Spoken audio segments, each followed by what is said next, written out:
prazer estar aqui com vocês, eu agradeço o convite. Esse é um tema, saúde do futuro, saúde, é um tema que me interessa já há algum tempo. Já escrevi sobre esse assunto, participei de bancas. Eu estive envolvido no projeto da FAPESP de 2007 a 2010, na Unifesp, Escola Paulista de Medicina, onde eu dei aula no mestrado e doutorado sobre humanidades e ciências da saúde. Bom, antes de ser filósofo, eu tenho uma passagem pela Faculdade de Medicina, né? Desisti de ser médico para ser filósofo. Meu sogro quase morreu do coração. E eu venho de uma família de médicos. Meu pai é médico, meu avô, minha irmã, meu filho, meu tio. Uma maldição total. Só eu me salvei. Só eu tive lucidez suficiente para me salvar.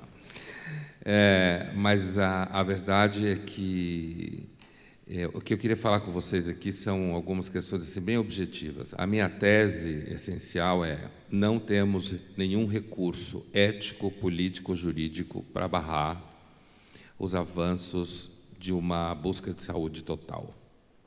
Nenhum.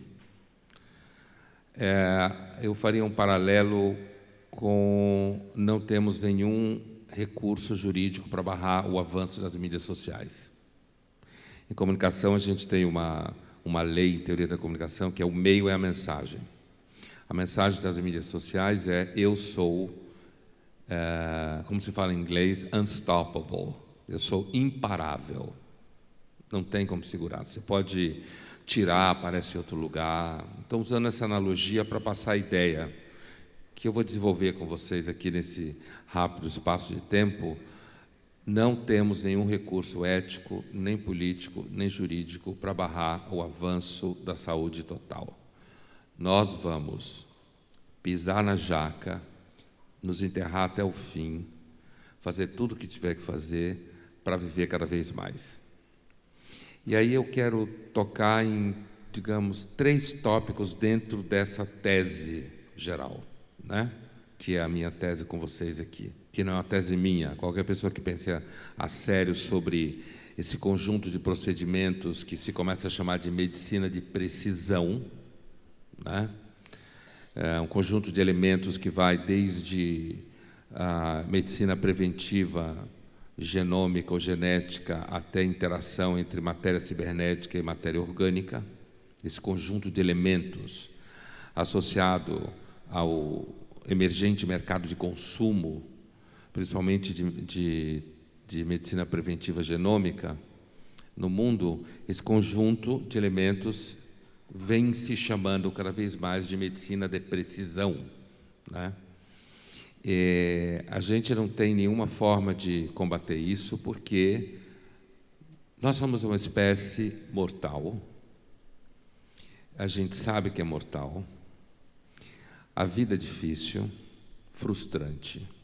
Não é à toa que a gente toma tanto remédio para ficar feliz. Desde a Grécia, no oráculo de Apolo, tão famoso de Delfos, que todo mundo conhece, conhece-te a ti mesmo, né? Conhece-te a ti mesmo. É citado tanto em Édipo, quanto Freud, quanto Platão, e que tinha uma segunda parte que é: saibas que tu és mortal. E que, portanto, o que a gente tiver que fazer para viver mais, a gente vai fazer. Se a gente tiver que vender a mãe, a gente vai vender. Só que a gente não vai contar para ninguém para não pensarem mal de nós, mas a gente vai vender. Porque nós queremos ter saúde, usufruir. Só que você não, quando você toma essa atitude, você não está pensando do ponto de vista da espécie. A espécie é uma abstração. Você está pensando em você, seu filho, sua mulher, seu marido, pessoas que estão muito à volta de você. Porque nosso objetivo é conseguir viver mais. Eu tenho participado talvez já vai fazer 3 anos, quando começou essa moda da Singularity University, que Singularity não é nem singularidade, nem University é universidade, no caso é um nome fantasia, Silicon Valley. E eu tive a sorte de participar de algumas mesas, talvez 3 meses foi a última, a primeira foi há 3 anos na PUC do Rio Grande do Sul, que era um encontro sobre o pensamento liberal, e a mim coube um médico do Silicon Valley e da Singularity University, melhor dizendo, que é de lá, e o então presidente do Albert Einstein, o Lotenberg. E o tema da mesa era justamente o que o mercado nos tem a oferecer na saúde. O mercado trabalha identificando necessidades e oferecendo soluções, né? É assim que o mercado trabalha. E o mercado é profundamente conhecedor da natureza humana, por isso que ele é tão irritante. Porque quando você vê, ele já está te oferecendo o que você quer, ou você nem sabia o que queria, mas você vai querer daqui 2 anos e ele já sabe o que você quer. Essa é a função do marketing, da publicidade. Mas uma coisa que me chama a atenção nessas falas do povo da Singularity University, que você já deve ter ouvido falar, é que nós vamos viver 150 anos. Alguns chegam a falar que a morte será uma opção. Isso é um exemplo de mau marketing, né? A morte será a opção. Que a gente vai viver provavelmente mais, gente que está agora com 1, 2, 3 anos, vive a chance, em regiões onde a riqueza está instalada, claro, de chegar a 100 anos de idade, com uma fisiologia talvez de 70, alguma coisa assim, e de quem tem 70 com fisiologia de 50, isso já vai se aparecendo no horizonte, né? Mas, então, a primeira coisa que eu gostaria de desenvolver, depois eu vou desenvolver outras duas, rapidamente, o desenvolvimento das tecnologias médicas, assim como todas as tecnologias, se dão num ambiente de completa assimetria ou desconexão com o que pode ser pensado como ética, moral, ou mesmo aspecto jurídico. A técnica avança sem levar em conta nenhum problema ético, moral ou jurídico. Ela simplesmente avança. E nós vamos ter pessoas, provavelmente, que vão viver 100 anos, 120 anos, mas é muito provável que elas vão ser sozinhas. Porque a mesma sociedade que produz esses avanços médicos de saúde é a sociedade que produz cada vez maior atomização. Eu sei que tem um papinho furado aí de que os jovens hoje são muito preocupados com o coletivo, mas isso é papinho furado. Os jovens estão desesperados porque não tem estágio, porque o mercado está querendo que eles paguem para ter estágio, e eles sabem muito bem que os chineses estão chegando e que, portanto, o salário está indo para o chinelo, todos eles sabem que o salário é cada vez pior, certo? Que eles ganham cada vez pior. Então, eu sei que tem esse papinho, não, porque meu filho está super preocupado com o que está acontecendo na África. Isso é vaidade dos pais, na verdade, né? O filho está preocupado mesmo porque ele está terminando a faculdade e ele não está conseguindo estágio nem emprego, a não ser que ele trabalhe de graça, ou quase nada. Todo esse discurso de flexibilização e tal. E veja, não existe nenhuma outra forma de produzir riqueza que a gente conhece, é a sociedade de mercado. Mas a sociedade de mercado é baseada na competição. E quem não conseguir, se ferre. É mais ou menos assim, né? Eu sei que a gente tenta dizer que não, é bonitinho, mas não é. E os jovens estão morrendo de medo. É uma das características deles hoje, é medo e insegurança. Não é preocupado em salvar refugiados na Alemanha com ciclo de cinema. Não, isso é 2 caras só que fazem cinema. O resto está preocupado mesmo é como sobreviver no mercado. Então, a técnica, ela avança sem uma contrapartida do que seria a possibilidade de você lidar com ela em planos morais e éticos. Então, o exemplo que eu estava dando é: você vai viver 100 anos, mas é muito provavelmente você vai viver 100 anos com uma experiência significativa de melancolia, de solidão, né? E, claro, o mercado vai oferecendo solução, você vai criando casas de repouso onde as pessoas vão, porque as famílias estão atomizadas. Significa que não é bom viver muito tempo, que a gente deve entrar no saudosismo, qual criticava o Augusto? Não, inclusive porque não tem nem como voltar atrás, só mediante suicídio, né? Não tem como voltar atrás. Mas o que é importante, que eu acho, nessa reflexão, é perceber que, quando se fala em ética disso e ética daquilo, a gente prestar atenção, desde a Grécia Antiga, a história do Prometeu, né? A história do Prometeu, acorrentado, de que foi condenado porque nos deu fogo, e Zeus achava que a gente não era capaz de ter o fogo na mão, e depois ele mandou a Pandora com os males todos, e o pior deles era a esperança de que a gente ia saber controlar o fogo e não se queimar, né? A maldição da Pandora que o Zeus joga sobre nós. Então, esse grande conjunto de temas, veja, não se trata de demonizar a técnica. Hoje é muito mais claro para nós. Significa que uma noção de saúde total que é bom entre aspas, no sentido de que as pessoas vão poder viver mais, isso vai gerar uma série de problemas psicológicos, sociais, familiares, de todo tipo. Você não precisa colocar isso na propaganda da sua marca para não perder clientes, mas se você estiver pensando em como lidar com os clientes, você deve ter noção de que isso é uma coisa que vai acontecer, e já acontece hoje, né? 2 grandes mercados crescem no mundo por conta da atomização da família, da individualização radical da vida. Casa de repouso e pet shop, porque as pessoas vivem muito tempo sozinhas e optam por cachorros em detrimento de crianças. Então, assim, isso é uma característica que vem com o avanço. Então, a primeira coisa é isso. Não temos recursos éticos, jurídicos ou políticos para lidar com os avanços tecnológicos no âmbito da saúde. Em outros âmbitos também, mas a gente está falando da saúde.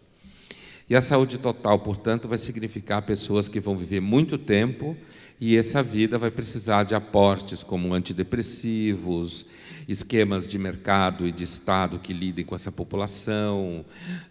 Aqueles que tiverem mais dinheiro sempre vão se dar melhor, vão passear em Miami, Serra Gaúcha, no caso do Brasil, e coisas assim. A segunda coisa que eu queria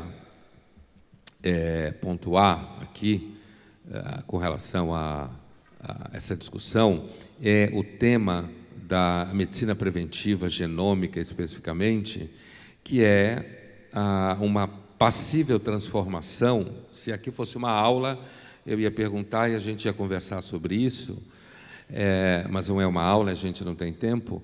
Eu ia perguntar para vocês, assim,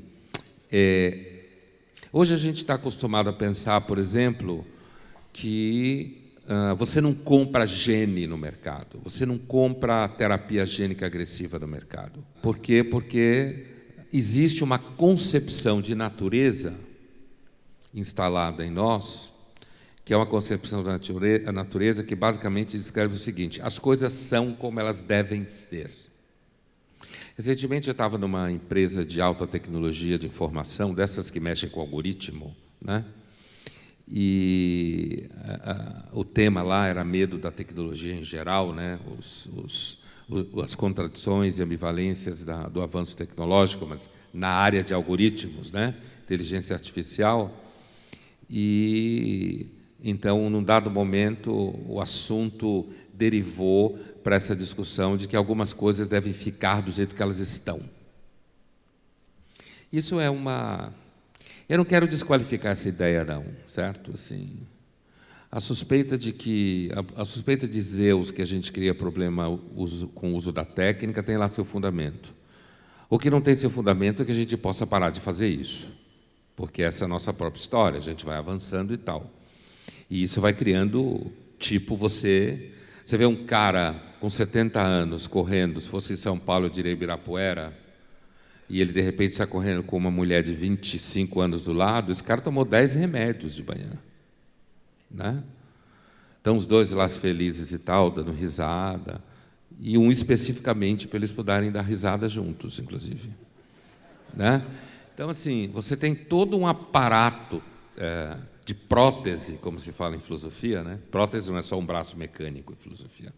Prótese é todo artefato artificial mesmo, criação humana, que amplia o usufruto de uma função natural que está debilitada. Então, marca-passo é prótese, por exemplo, né? Implante dentário é prótese, né? Então, assim, só que esse conceito entre natural e artificial, ele vai de tal forma ficando tênue que em algum momento, na realidade, o avanço técnico em saúde e ciências cognitivas, por exemplo, ele vai avançando de tal forma em que aquilo que era considerado limite natural, em algum momento pode ser considerado handicap. Então, no dia que a gente tiver a possibilidade de gerar filhos em laboratório, quem tiver filhos pelo método antigo, tipo sexo, gozada, na verdade, vai estar tendo um filho que já nasceu, entre aspas, doente. Porque a concepção de doença, do que é doente, é claro, eu entendo muito bem a fronteira entre fisiologia e patologia na medicina. Uma coisa que sempre me encantou na medicina era o conceito de efeito letal, né? Sempre achei elegante essa ideia, apesar de mortal já, né? O caso, efeito letal, sucesso letal. Mas o conceito do que é saúde é um conceito que ele tende a ficar um tanto instável, como tudo que o avanço tecnológico causa, né? Então, assim, como você sente, por exemplo, com as mídias sociais, hoje, se você não é uma pessoa ligada, não está acompanhando o que acontece através do seu celular, de repente todo mundo à sua volta sabe que aconteceu um terremoto na esquina, e você é o único que não sabe. Por quê? Porque para você é normal não ficar lendo notícia no celular. Mas se chegar num ponto em que você não ler notícias no seu celular significa que você não arruma emprego, então você vai ter que começar a ler notícias no celular. É por isso que os meninos e as meninas de hoje em dia, jovens, são tão ansiosos e tão ansiolíticos. Por quê? Porque eles têm que ficar ligados o tempo inteiro em tudo, porque senão eles não conseguem o estágio que eles querem. Isso significa condições materiais de determinação da vida. Eu não sou marxista, estou nem aí para isso. Mas o que eu quero dizer é que existem condições materiais de determinação da vida. Não é você que acorda de manhã e diz, eu vou ser assim. Não existem valores individuais. Os valores são sempre coletivos, sociais e históricos. Dizer que eu tenho meus valores, isso é conversa fiada. Os valores é que nos têm. Decida a partir de amanhã que o dólar vai valer R$1 para ver o que acontece com você. Se ele vai passar a valer R$1. Não vai, porque valor é um fato coletivo. Ninguém cria valor. Eu sei que tem gente por aí que cria, ensina como fazer e tal, mas é mais ou menos isso daí é mais ou menos como ensinar a identificar que horas o Papai Noel vai chegar no Natal. Não existe isso. Valores são fatos coletivos, históricos, que ninguém sabe dizer exatamente como acontece. Alguns deles, hoje em dia, é produtividade, eficácia, sucesso material, saúde total. Então, o conceito de saúde, ele começa a migrar. E hoje, aquilo que era uma prótese, que em tese estava ali para cumprir a falta de uma função fisiológica debilitada, o conceito de prótese ele vai avançando no sentido de que o ser humano, enquanto dado, é uma função fisiológica debilitada. Você só com o que você é, daqui a pouco não vai dar conta. Essa é a questão. Você com as suas funções fisiológicas tais como existem, daqui a pouco não vai dar conta. Se você não tiver sido gerado, por exemplo, pela melhor tecnologia de identificação, de prevenção genética, você já vai nascer doente, certo? Porque o não doente vai ser aquele que vai nascer a partir de técnicas de precisão na geração do embrião. Então, se você for uma dessas pessoas que falam, não, mas eu acho que a criança tem que ser como ela é, ela tem que vir como ela veio. Se você disser que isso é vontade de Deus, daqui a pouco muda, porque as religiões se adaptam ao mercado também. Daqui a pouco muda. Não, porque isso é natural. Bom, gente de medicina sempre conhece, sabe, né? Quando alguém fala para alguém que vem da área médica isso é natural, é tão legal, o que vem na cabeça do médico é câncer é tão natural quanto isso. Porque câncer é natural, absolutamente natural, né? Não é antinatural, é natural, faz parte do... É claro que é um processo que cria um transtorno no nosso universo fisiológico, mas é um processo que quer sobreviver dentro do universo dele, ainda que ele destrua o organismo. Então, o que provavelmente vai acontecer dentro de uns anos é que quem tiver filhos pelo método natural vai ser taxado pelas companhias de seguro de saúde. Você não vai nem aceitar a apólice do infeliz desse. E se você aceitar, você vai cobrar muito caro, porque vai ter todo um polvo de probabilidade, ou melhor, um algoritmo fazendo isso, certo? Que vai dizer, não, esse moleque aqui vai custar muito caro, não faz a apólice do infeliz, não. Ou cobra 150 pau por dia. Por quê? Quem que vai fazer? Os pais eram ignorantes, pô. Os pais confundiam sexo, que é uma coisa que você faz no carro, com gerar filhos. Gerar filhos, você gera filhos na Pfizer. Né? É aí que você gera filhos. Você não gera filhos fazendo sexo. Sexo é diversão, é que nem nadar na piscina. E não gera filhos na piscina. Né?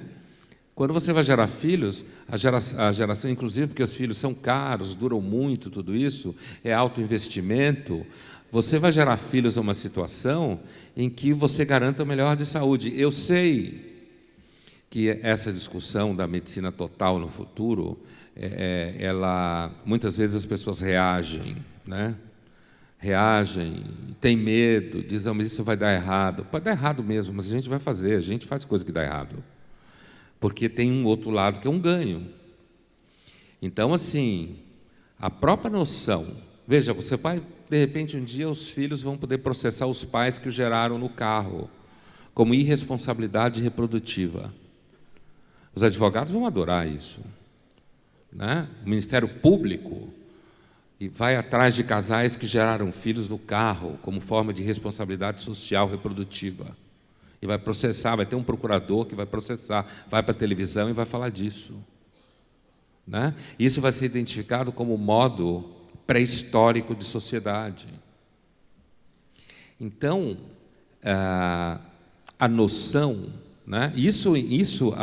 Essa associação também com o universo da cibernética, bom, quem lida com esses assuntos sabe que tem uns caras que chamam isso de pós-humanismo, transhumanismo, uns caras bem famosos estão ganhando muito dinheiro vendendo isso, mas não é isso que eu quero dizer. Eu não estou aqui fazendo propaganda disso, entendeu? Tem gente que faz propaganda disso, assim, quase tem um orgasmo. Sabe aquele tipo de gente que tem orgasmo quando fala a palavra algoritmo? Tem gente que quando fala a palavra Uber tem um orgasmo, né? Eu peguei um Uber hoje, um orgasmo, que se sente parte do avanço tecnológico. Tem outras pessoas que têm orgasmo com impressora 3D. Quer ver outro orgasmo? Internet das coisas. Esse é o orgasmo múltiplo, então. Porque vai fazer geladeira. Tem pessoas que têm orgasmo, a minha geladeira vai conversar com o algoritmo do supermercado, ter outro orgasmo. A pergunta é, quando você não precisa mais fazer mais nada na sua vida, você vai fazer o quê, literalmente? Né? Você não precisa nem abrir a geladeira, você vai fazer o quê? Então, eu volto ao que eu estava falando no começo. Esses avanços todos, eles se dão numa espécie de vácuo da nossa possibilidade de refletir sobre eles. Eles simplesmente acontecem. Por quê? Porque eu e você queremos. Não é nenhum estado controlador do tipo Aldous Huxley, sabe? Admirável Mundo Novo, apesar de que ele acertou em cheio na ideia de uma sociedade cada vez mais saudável, mas ele não tinha condição de enxergar, ele estava escrevendo isso nos anos 30, no meio dos estados fascistas, mas quem vai fazer isso é o mercado. É o mercado que vai fazer isso. E quando a gente diz o mercado, a gente está falando nós somos o mercado.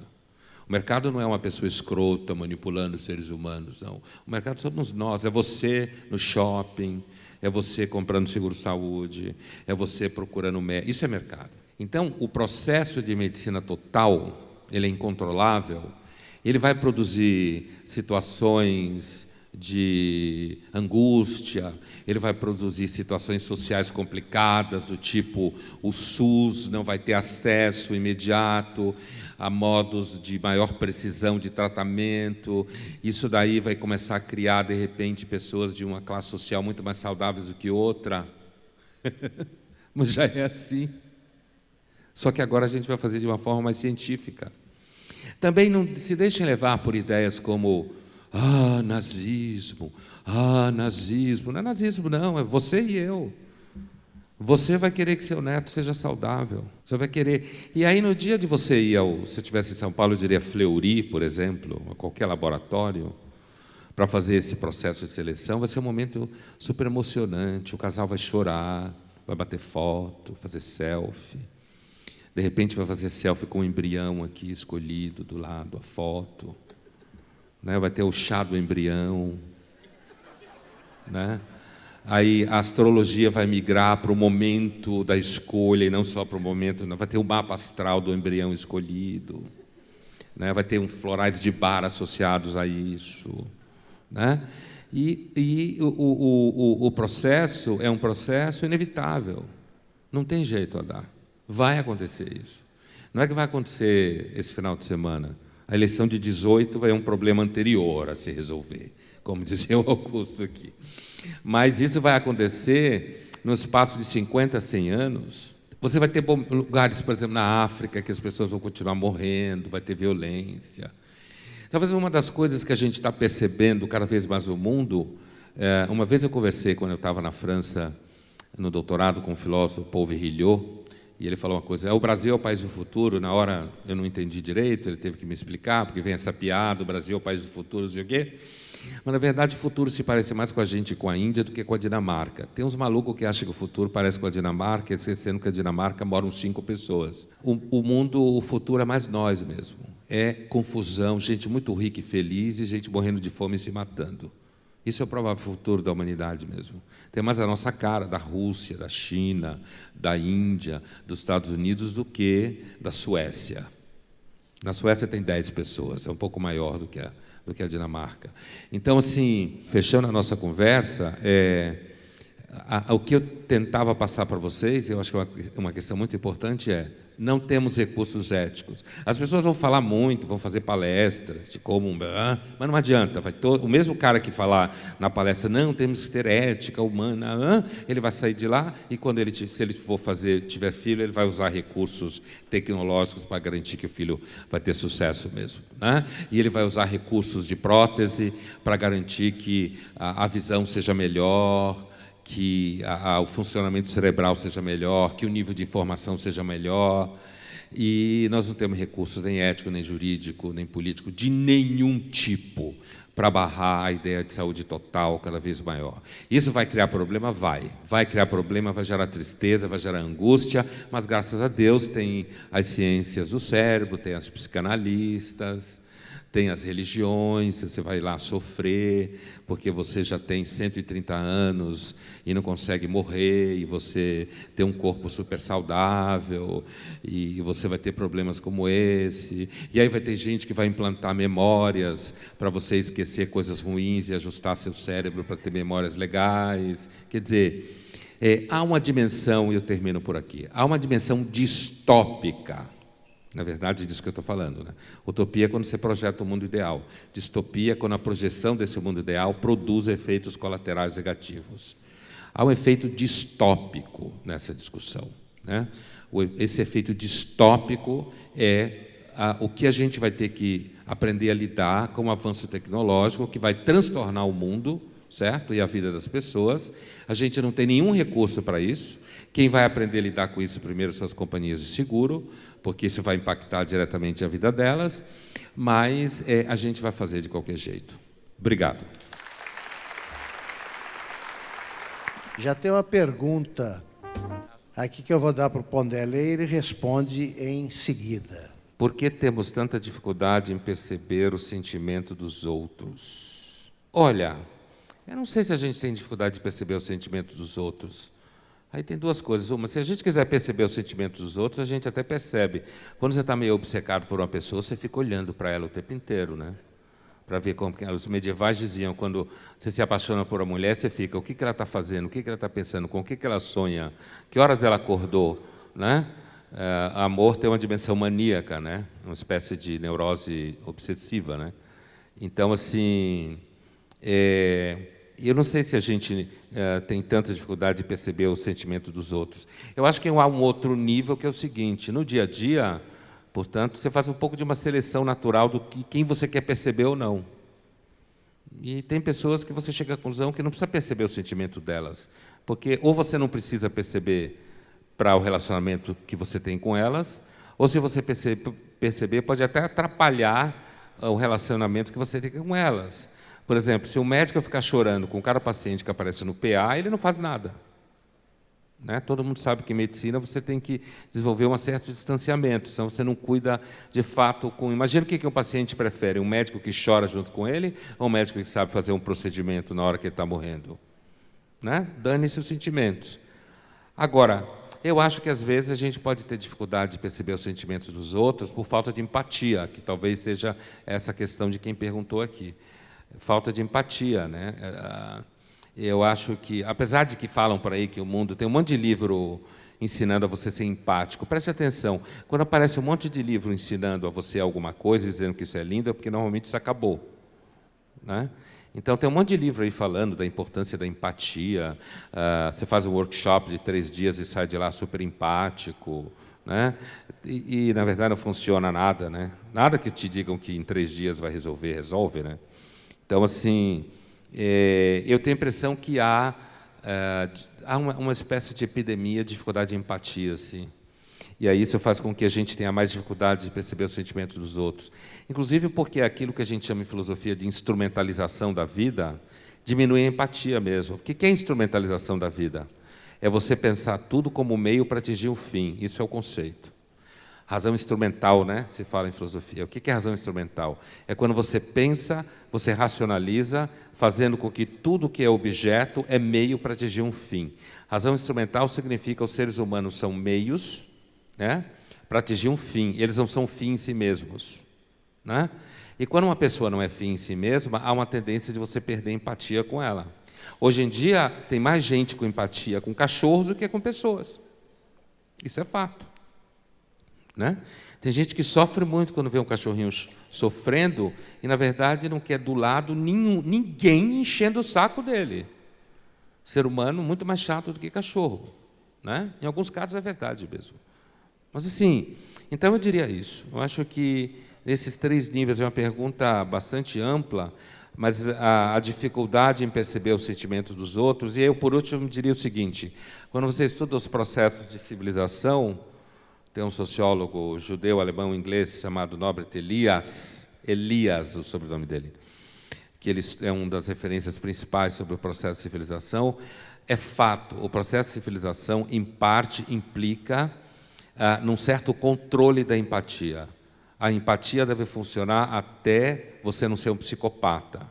Mas, se você tiver muitas experiências de afeto, isso atrapalha o seu convívio de civilização. A civilização precisa de pessoas razoavelmente cuidadosas, mas, em alguma medida, razoavelmente broxas. Porque, se ela não for muito assim, ela não consegue lidar com todas as demandas contemporâneas. Até que idade você gostaria de viver? Olha, essa é uma pergunta que eu nunca me fiz. Eu nunca me fiz essa pergunta, porque eu acho que porque eu faço tanta coisa, eu estou sempre enrolado com coisas, faço muita besteira na vida, e aí tenho que ficar lidando com as besteiras que eu fiz e tomando decisões e não sei o quê. Eu, de fato, nunca me fiz essa pergunta. Existe no judaísmo uma coisa que diz que a morte ideal é quando você morre dormindo. Chama-se de beijo de Deus. Eu já pensei que o ideal seria morrer dormindo, porque aí você nem percebe que morreu, né? Então não passa pelo processo do sofrimento. Eu não sei até que idade eu quero viver, não. Eu só sei que quando eu penso, por exemplo, em todas as coisas que eu estou fazendo, eu desejo que a medicina de precisão consiga fazer com que eu viva mais uns, 20 anos conseguindo fazer o que eu estou fazendo. Então, se fosse para dar um número, eu diria, pelo menos uns 80, vai, tá bom. Mas fazendo coisas, né? Uma coisa já é clara, todo mundo, minha família sabe, eu não quero ficar ligado em aparelhos existindo durante meses. Deu pau, tchau. Né? Eu prefiro isso. O André Liberato, o André vai me ajudar a decifrar alguns trechos aqui que eu não entendi direito pela letra. O uso de remédios, Ritalina, é isso? Nas escolas é o início do adoecimento da sociedade? Suspender a medicação nas férias e finais de semana faz algum sentido? Depende, né? Se suspender a medicação nas férias e o moleque ficar pior, não adianta nada, né? Ou no final de semana. Agora, eu começaria pela frase adoecimento da sociedade. Caros irmãos, a sociedade sempre foi meio zoada, tá? A gente tem a impressão que às vezes ela não é, porque a gente ficou um tempo podendo ir a resort com razoável qualidade. Então a gente tem a impressão que a vida é um parque temático resort, não é não, hein? No século XIV teve uma peste na Europa que matou metade, 1/3 da população. O Augusto lembrava da gripe espanhola no mundo inteiro, que matou um monte de gente, certo? A gente já teve guerras de todos os tipos, perseguições, né? Destruição. O Homo sapiens sai da África, entra na Europa e convive ao longo do mundo com 12 espécies semelhantes, todos desapareceram. A gente é uma espécie super simpática, assim, né? A gente é bastante letal, e predadora como espécie. Mas não é para você ficar com raiva de você e amar golfinhos, não. Não é isso que eu estou dizendo. Achar que se o mundo fosse de golfinhos, eles respeitam uns aos outros melhor do que nós. Não estou fazendo uma discussão vegana aqui, não. Tá? Então, assim, eu só quis dizer que isso é um fato. Por que eu estou dizendo isso? Para a gente dar um pouco de tomar cuidado para não achar que a gente está vivendo no pior mundo possível. Não é. O mundo tem antibiótico, né? Melhor do que a sulfa, que falava o Augusto. Quer dizer, o mundo tem avião, tem Wi-Fi, cara. Imagina, o mundo tem Wi-Fi. Né? O mundo tem Netflix. O mundo tem sites de relacionamento. Se você estiver sozinho, você entra e arruma alguém. Quer dizer, não é que o mundo é... Não acho que o mundo é ruim assim, não. O mundo sempre foi ruizinho. Eu acho que o problema é que tem gente que acredita que o mundo está ficando melhor. Aliás, eu costumo dizer, uma das coisas que mais você não deve dizer para os seus filhos é que eles têm a responsabilidade de fazer o mundo melhor. Eu digo para vocês, eles ficam putos com vocês. Puto.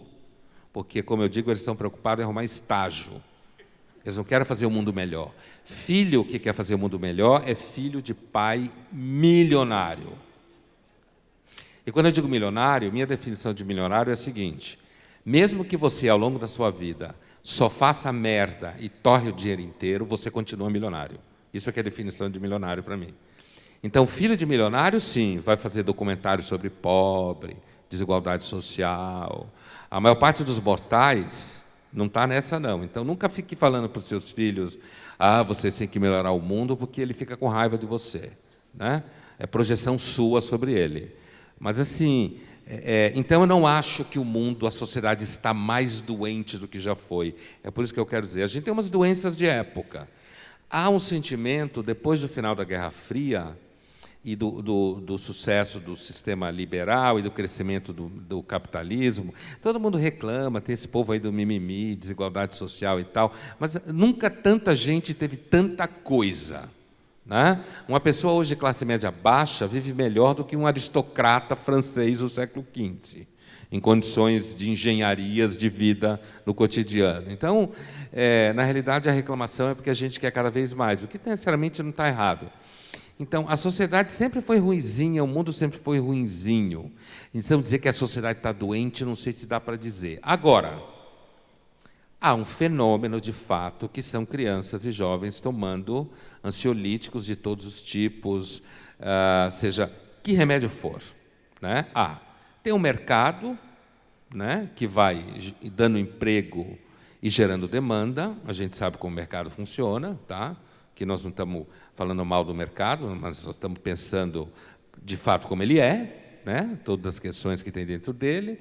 Existe um sentimento de instabilidade psicológica muito grande, as famílias estão mais perdidas do que seguem o tiroteio, os pais querem ser felizes o tempo inteiro, isso normalmente atrapalha os filhos, põe os filhos na escola e a escola não sabe o que fazer, porque também não sabe, também está perdida, vai inventando umas modas. Não, agora é iPad. iPad é fundamental, aí todo mundo tem que ter iPad. Aí depois o iPad não serve para nada. A moda agora é pisar na grama. Em São Paulo agora tem essa história. Escolas que façam o filho pisar na grama, abraçar a árvore. Né? Aí Waldorf cresce. Né? Então tem essas modas assim. Agora, eu acho que tenho que concordar com a pergunta, num certo sentido, acho que há um certo agudamento, digamos assim, de fenômenos da ordem da ansiedade. Da ordem da instabilidade psicológica, né, bipolaridade. Eu vejo isso, eu trabalho com jovens há 22 anos, jovens de 18 a 20 anos. Gosto muito de dar aula. E eu digo para vocês, eles de fato estão ficando piores. Piores no sentido que eles são mais frágeis, mais inseguros, têm mais medo, tomam mais remédio, estão mais perdidos. E quando falo da família, essa semana mesmo uma aluna estava falando comigo, na minha casa eu sou o único que tem um juízo. Minha mãe não tem juízo nenhum, nem meu pai. Né? E ela toma 5 medicamentos. Tem 23 anos. Isso tem aumentado mesmo. Eu acho que isso é fruto da pressão, da insegurança, da trituração que a sociedade contemporânea vai fazendo sobre você, perda de vínculos, perda de padrões de comportamento, muita mudança no espaço muito curto de tempo, e uma sensação de que você caminha olhando para o abismo. Isso gera ansiedade mesmo. Pergunta-me quantos anos eu quero viver. Eu, como sou um sujeito objetivo, eu procuro modelos ou paradigmas na minha profissão. No momento, eu quero alcançar a idade a que chegou o Roberto Marinho, mais ou menos 100 anos. Quero comemorar meu centenário bem, como ressalvou o Pondé. Uma pergunta a mim, né? Mal saímos da hiperpolarizada eleição de 2014 e do tsunami de polaridade que a sucedeu, e já estamos às barras de nova eleição em 2018, que promete ser igualmente polarizada. Sendo assim, é possível superar o clima de fla-flu? Como? O que a imprensa pode fazer para auxiliar a superar isso? Começando pelo fim, a imprensa não pode fazer nada, porque ela estimula esse clima. As redes sociais, mais ainda. O que eu acho é que falta a entrada em campo dos democratas, dos mais tolerantes, dos que não entram nessa. Como esse pessoal costuma se afastar de ambientes assim, a polarização feita entre grupos pequenos, ela tende a prosseguir. Agora, acho que o número muito grande de candidatos que nós teremos em 2018 pode diluir, né, essa polarização, que é, para mim, é um dos mais visíveis sintomas de primitivismo. Pondé, você falou sobre essa ansiedade para prolongar a vida até 100, 150 anos. A ansiedade essa é vivida por pessoas na faixa dos 30, 40. Não, eu também tenho essa ansiedade. 50 anos com saúde suficiente para simplesmente viver o presente. O que dizer, então, daqueles que teimam em manter seus entes queridos numa cama de hospital, muitas vezes numa UTI, sem qualquer prognóstico de melhora, que dirá de cura ad eterno, recorrendo inclusive a medidas judiciais longas e caras para garantir isso? Olha, eu acho que tem vários andares nisso daí. Eu conheço pessoas muito proximamente que têm feito isso há anos em casa. Eu sei que tem dimensões do tipo psicológicas, psicanalíticas, de você, de repente, desligar dos aparelhos da sua mãe e se sente culpado com isso. Eu entendo essa causa. Tem aqueles outros que entendem que só quem pode tirar a vida é Deus. Tem aqueles que não fazem porque acham que na última hora pode haver um milagre. Acho que também são essas basicamente as três causas que levam você a fazer isso. Além do fato que existe todo o mercado que inclusive ganha em cima dessas expectativas de milagre e limites religiosos e psicológicos dos seus consumidores. Eu pessoalmente acho, como eu já tinha tocado antes, eu acho que se tiver uma falência de órgãos nobres e não tem possibilidade de voltar, eu acho que devia desligar a máquina mesmo, né? Eu não chego a ponto de dizer que isso deveria ser uma decisão do Estado, porque eu, pessoalmente, não confio no Estado, confio muito pouco no Estado, né? Isso não significa que eu acho que o mercado é feito de chapeuzinho vermelho, porque não é, feito de lobo mau, certo? Mas eu confio mais na sociedade de mercado, no sentido de que ela abre mais espaço para autonomia de decisões individuais, né? Por isso eu acho ela melhor e porque ela produz riqueza e melhora a condição material de vida de mais gente. Mas eu, pessoalmente, sou a favor de que, numa situação como essa, que você simplesmente desligue a máquina com todo o sofrimento que isso significa. Que você não estique a vida fazendo da pessoa aquilo que na França se chama um legume. Transformar a pessoa num legume, né? simplesmente porque você não consegue tomar essa decisão, porque se sente culpado, ou porque você acha que Deus que decide. Deus já terceirizou as coisas há muito tempo. Terceirizou há muito tempo as decisões. Então, assim, eu acho que, na verdade, eu entendo as causas, mas eu acredito que são... a gente deveria tentar superar isso daí e deixar as pessoas irem embora, porque meu filho é oncologista, né? E ele conta muitos casos, sempre contou muitos casos de como, às vezes, o próprio paciente pede para a família: deixa eu morrer. Aí, no caso, não é legume, mas é o esticamento do tratamento. Deixa eu morrer, eu não aguento mais. Eu quero morrer e meus filhos não deixam eu morrer, doutor. Fala com eles, eu quero morrer. Basta. Né? Então, acho que tem aí essa fúria da saúde, como efeito colateral, produz uma espécie de estupidez com relação à morte. E que a morte é difícil mesmo, não estou dizendo que a morte é legal, não, ela é difícil mesmo, é insuportável. Mas acredito que essa coisa de esticamento da vida, primeiro tem um mercado que ganha dinheiro com o esticamento da vida, e a gente deve sempre levar a sério onde tem dinheiro, porque onde tem coisa séria tem dinheiro. Então, é isso que não podemos não levar isso a sério. Mas acredito que, do ponto de vista, para falar uma linguagem spinoziana do filósofo, acho que são paixões tristes que alimentam isso. O esticamento da vida a todo custo. Não é bom para ninguém.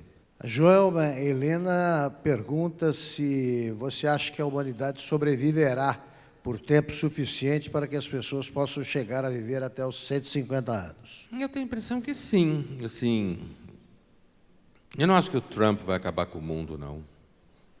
Nem o cara lá da Coreia do Norte. Acho que a gente pode. Eu vejo um futuro assim de pessoas, mantendo-se as condições normais de temperatura e pressão do capitalismo, eu vejo um mundo que tende para uma... ele pode ter guerras causadas justamente pela globalização e pela instabilidade que o avanço do capitalismo causa e tem causado, né? Bastante guerras ao longo do século XX. Não acredito numa guerra nuclear que destrua o planeta inteiro. A gente teve a chance de fazer isso. Não quer dizer que não aconteça. Então, eu não acho que o mundo acabe assim, não. Acho que a gente pode chegar aos 150 anos, não porque o mundo vai acabar, não. O mundo pode ficar meio monótono, meio chato, sabe? As pessoas tomando os remédios para combater a depressão, procurando um relacionamento em sites, sem conseguir explicar por que, afinal de contas, eu estou tão sócio, eu sou tão legal, e você pode...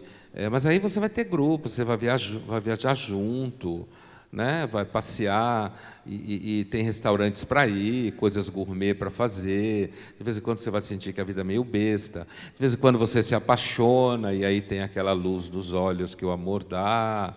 Eu não acho que a gente vai acabar o mundo assim. Eu não sou pessimista, não. Eu tenho filhos. Ninguém que tem filhos pode ser pessimista, né? A maior forma de pessimismo é não ter filhos. Então, assim, eu não acho que a gente vai acabar o mundo assim, não, de repente, e que, portanto, a gente não vai chegar aos 150 anos. Agora, 7 bilhões de pessoas querendo ser felizes vai criar muitos problemas de insustentabilidade, não só do planeta, mas sustentabilidade de recursos.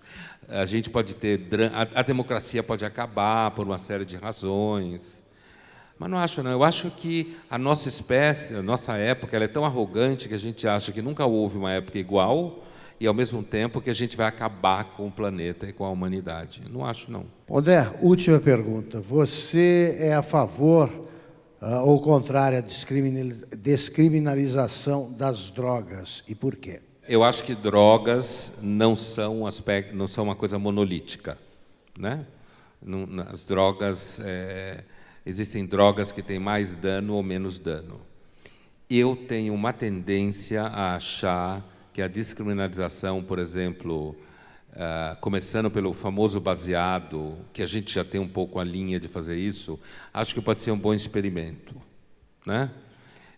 Assim como os Estados Unidos percebeu que a descriminalização e a legalização do álcool ajudou a combater uma série de crimes, Eu tenho uma tendência a achar... Eu não sou anarcocapitalista, como tem gente que acha que eu sou anarcocapitalista. Tem que acabar com o Estado, entrega o país na mão da Price Waterhouse, né? Ou entrega o país na mão da Apple e da Samsung, que eles vão resolver tudo. Eu não acho isso, não. Acho que tem que ter Estado. Tem que ter Estado de um tamanho certo, não gigantesco, não pentelho, não se meta na vida dos outros. Não é isso, não. Então, eu não acho assim, de repente, libera tudo que resolve. Acho que tem muitos países fazendo experimentos locais no uso de droga. O que eu acho é possível se pensar em formas diferentes de lidar com as drogas. E a descriminalização de algumas delas pode ser um experimento interessante em relação a isso. Eu acho, a pergunta foi estendida a mim, eu respondo rapidamente. Concordo com o Pondé, acho que também não tenho opinião definida, eu acompanho com muito interesse as experiências em curso em outros países, Uruguai, por exemplo, e o que eu acho é que o atual sistema, o que se faz atualmente, o modo de combater a disseminação de drogas hoje, não deu certo, não funcionou. E enquanto as drogas forem comercializadas a esse custo, haverá comercialização de drogas. Esse método falhou, temos de pensar em outros. Esse é um caminho possível. Eu queria só registrar aqui, para encerrar, que eu particularmente gostei demais da conversa com o Pondé, mais uma vez, e muito obrigado.